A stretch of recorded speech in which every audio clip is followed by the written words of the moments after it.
Guys आज हम सीखेंगे कि कंप्यूटर क्या होता है। So let's see computer, full explanation of computer. तो आज हम लोग कंप्यूटर के बारे में पढ़ेंगे और उसके पूरी इन्फॉर्मेशन जो है यहाँ पर इंक्लूड की गई है। तो हम इसे एक छोटे से वीडियो में बनाकर आप लोगों को बता रहे हैं। तो फिर वीडियो को ज़रा सा भी स्किप मत कीजिएगा, इसे कंटिन्यू आप देखिए। तो हम टाइम वेस्ट किए बिना हम आगे बढ़ते हैं। तो what is a computer? Computer is an electronic device. Okay तो अब इलेक्ट्रॉनिक डिवाइस किसे कहते हैं? इलेक्ट्रॉनिक डिवाइस इसे कहते हैं जो बिजली द्वारा चलती हो, जिसको हम पावर सप्लाई करते हैं। तो इस कंप्यूटर को जो है डेवलप किसने किया था? Computer developed by Charles Babbage near by 9th century. Okay तो जो हमें ऐसे ये जो क्वेश्चन है ये जो है तो है ना, हमें एमसीक्यू में पूछे जाते हैं कि कंप्यूटर किसके द्वारा डेवलप किया गया है या किसने इसे डेवलप किया है, इसके फादर का नाम बताइए। तो हमारे लिए ये क्वेश्चन बहुत ज़्यादा ही इंपॉर्टेंट है, तो आप लोग इसको मार्क कर लीजिएगा। तो ये तो हो गया कंप्यूटर के बारे में। तो अभी हम आपको कंप्यूटर के फंडामेंटल्स के बारे में बताएंगे, जिसको हम कंपोनेंट्स बोलते हैं। तो कंपोनेंट्स ऑफ कंप्यूटर, तो अब हम हार्डवेयर की सबसे पहले बात करेंगे। हार्डवेयर यानी कि जो फिज़िकल होता है, जिसको हम छू सके, ठीक है। तो अभी उसमें आते हैं इनपुट डिवाइस। इनपुट डिवाइस में जैसे कि आते हैं कीबोर्ड्स, माउस एंड ऑल, मतलब बहुत सारे एक्सेट्रा मतलब डिवाइसेस आते हैं। तो अगर आप लोगों को मैं अभी बोल रही हूँ, अगर इसके ऊपर से कोई वीडियो चाहिए तो आप लोग मुझे कमेंट में बताइए, मैं आपको इसके बारे में भी फुल डिटेल्स में वीडियो बताऊँगी। तो फिर जिस डिवाइस को हम लोग छू सकते हैं, जिसको हम टच कर सकते हैं, उसको हार्डवेयर डिवाइस कहते हैं। तो उसमें इनपुट डिवाइस आते हैं, इनपुट जो कि हम कमांड करने वाले हैं, और आउटपुट डिवाइस आते हैं जो कि प्रिंटर हो गया, सीपीयू हो गया, ये सब जो हो गया आउटपुट डिवाइस हो गया।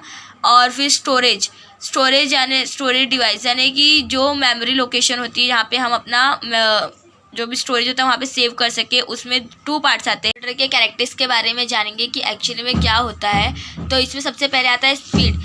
कंप्यूटर जो होता है वो बहुत ज़्यादा ही स्पीड में चलता है। हम इससे कोई भी क्वेश्चन करें, हमें फटाक से ही आंसर देता है, या फिर हम इससे कोई भी फाइल लाइक ढूंढेंगे तो भी फटाक से लोड होता है, फटाक से सब काम जल्दी जल्दी करके हमें दे देता है। फिर आता है एक्यूरेसी। कंप्यूटर जो होता है अपने रिजल्ट के बारे में बहुत ज़्यादा एक्योर होता है। वो हमेशा अपना रिजल्ट जो होता है 100% श्योर राइट आंसर ही देता है। भले ही हमने उसे गलत लिखा हो, तो वो हमें ये भी इन्फॉर्म करता है कि this file is not there, like not available and all. अगर वैसा स्टोर किया, हमने कुछ गलत स्पेलिंग कर दिया, तो फिर मतलब ये सब उसमें बता देता है फटाक से। और स्टोरेज, तो कंप्यूटर में जो होता है कंप्यूटर के कैरेक्टर्स के बारे में पढ़ेंगे। तो कंप्यूटर के कैरेक्टर्स क्या होते हैं? सबसे पहले आता है स्पीड। जो कंप्यूटर की स्पीड होती है वो बहुत ही हाई लेवल की होती है, जो हमें फटाक से हमारे आंसर दे देता है, और वो भी एकदम करेक्ट देता है। और फिर आता है एक्यूरेसी। एक्यूरेसी में भी यही होता है कि कंप्यूटर अपने रिजल्ट को लेके बहुत ज़्यादा एक्योर होता है। वो हमेशा जो यूज़र को होता है करेक्ट आंसर देता है। उसके बाद में आता है स्टोरेज जो होता है वो बहुत ज़्यादा ही कंप्यूटर में होता है। The large amount of data they will can accept and access. So मतलब वो हम इसमें तो अभी स्टोरेज जो होता है बहुत ज़्यादा होता है। हमारे मोबाइल फ़ोन के जैसा नहीं, हमारे मोबाइल फ़ोन में तो जीबी जैसा आता है, यहाँ पे तो टीबी जैसे स्टोरेज अवेलेबल होते हैं। और फिर आते हैं क्विक डिसीजन। कंप्यूटर जो होता है फटाक से क्विक डिसीजन लेता है। अगर हमें कोई फाइल चाहिए होगा तो वो हमें कहीं से भी ढूंढ के देगा। हमने कहीं और पे सेव किया होगा तो हम लोग कंप्यूटर में दबाते हैं ना Start+R, हम जैसे ही वो दबाते हैं तो हमें एक सर्च बार आ जाता है। तो उस सर्च बार में हम सर्च करते हैं, लाइक नोटपैड सर्च कर देंगे तो फटाक से हमारा नोटपैड जो एप्लीकेशन होता है वो ओपन हो जाता है। फिर आता है रिपीटेड कैपेबिलिटी। तो अगर हम किसी इंसान को हम कोई भी काम 10 बार दे देंगे तो फिर वो 1 बार करेगा, 2 बार करेगा, बार बार करते हुए थक जाएगा, वो इरिटेट होगा और फिर बाद में वो काम नहीं करेगा। लेकिन कंप्यूटर जो होता है, हम उसे कोई भी काम अगर 1000 बार भी दे देंगे तो वो काम रिपीट करके बार बार करेगा, और वो भी करेक्ट आंसर, वो भी सेम आंसर करेक्ट देगा। हम फुल फॉर्म के बारे में पढ़ेंगे कि कंप्यूटर का फुल फॉर्म क्या होता है। Commonly operating machine purposely use for technologies and educational research. Technology और एजुकेशनल के लिए मोस्ट ऑफ यूज होने जाने वाला मशीन जो है वो होता है कंप्यूटर। फिर आता है सीपीयू। सीपीयू जो होता है कंप्यूटर का हार्ट होता है, ब्रेन होता है, सब कुछ जो होता है सीपीयू ही होता है। तो इसीलिए मतलब CPU को बहुत ज़्यादा ही वैल्यू दिया जाता है, जिसका फुल फॉर्म है सेंट्रल प्रोसेसिंग यूनिट। फिर आता है रैम। रैम जो होता है ये एक मेमोरी होता है, जिसका फुल फॉर्म होता है रैंडम एक्सेस मेमोरी। तो और फिर उसके बाद आता है रोम। रोम भी होता है, जो वो भी होता है एक मेमोरी होता है, जिसका फुल फॉर्म होता है रीड ओनली मेमोरी। तो फिर अगर आप लोगों को इसके ऊपर भी वीडियो चाहिए तो गाइस प्लीज़ मुझे कमेंट करके बताइए। उसके बाद फिर से यहाँ पे अगेन देखो जो आता है CPU फिर से आता है। अब CPU में जो होता है 2 पार्ट्स होते हैं। एक होता है ALU, जिसका फुल फॉर्म है अर्थमेटिक लॉजिक यूनिट।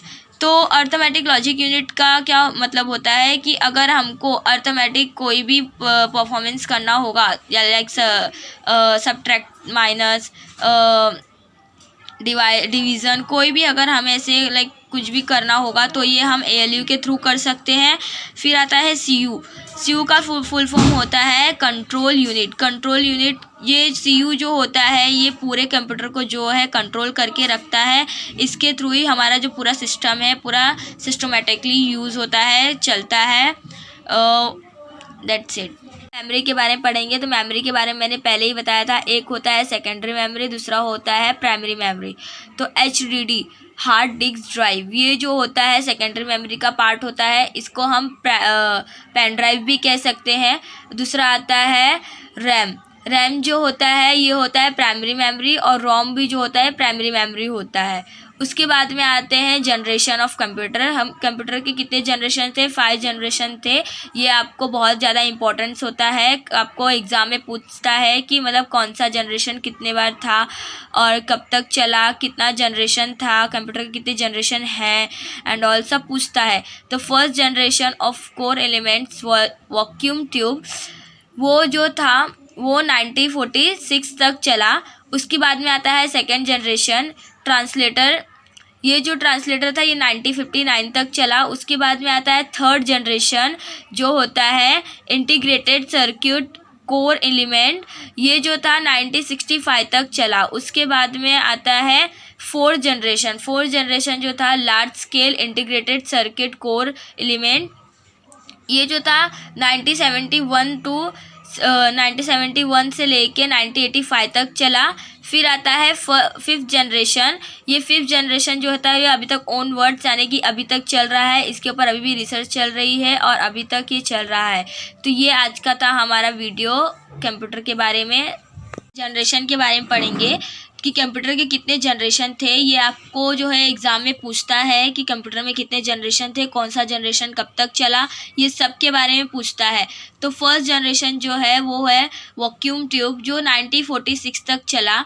फिर उसके बाद आता है सेकेंड जनरेशन जो है ट्रांजिस्टर जो 1959 तक चला। फिर थर्ड जनरेशन जो होता है इंटीग्रेटेड सर्किट 1956 तक चला। उसके बाद में आता है फोर्थ जनरेशन जो है लार्ज स्केल इंटीग्रेटेड सर्किट, वो जो है 1971 टू लेके 1985 तक चला। फिर उसके बाद में आता है फिफ्थ जनरेशन जो कि ओन वर्ड्स है, जो अभी तक चल ही रहा है, इस पर रिसर्च हो रहा है।